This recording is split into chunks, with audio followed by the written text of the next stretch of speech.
My desire to do photography as my career came from my frustration that sculpture took up too much space. And it's like this weird reflective thing. And I take my camera out with me a lot, but in a way it's a separate thing in my brain because I take my like 35mm film camera, which is a much slower process out with me. There's something about taking my digital camera out that I don't do because it feels like work. Like there's something about my digital camera that I feel like is reserved for like my commercial jobs. And like if I'm just out and about with my friends, I'll only ever have my film camera because I can't really get obsessed over, oh, was that quite the perfect picture? Because you can't see it. Yeah, of course. Yeah. How do you like working on the whole conversation around analog and digital?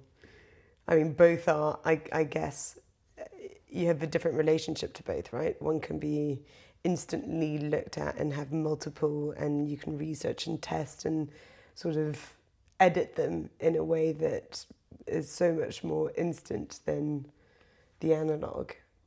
Yeah, I think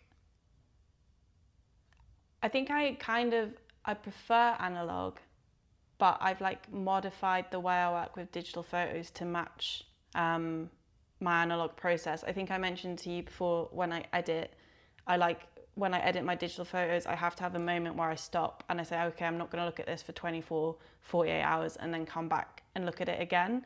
And then see, you know, if the editing I've done is right, if I think I've selected the right pictures.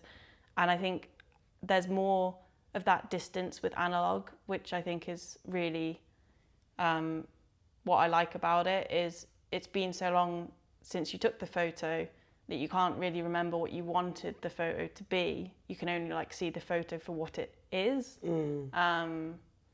if that makes sense. Yeah, you almost become the viewer. Yeah. And you're the maker as well, but that time makes you just see it.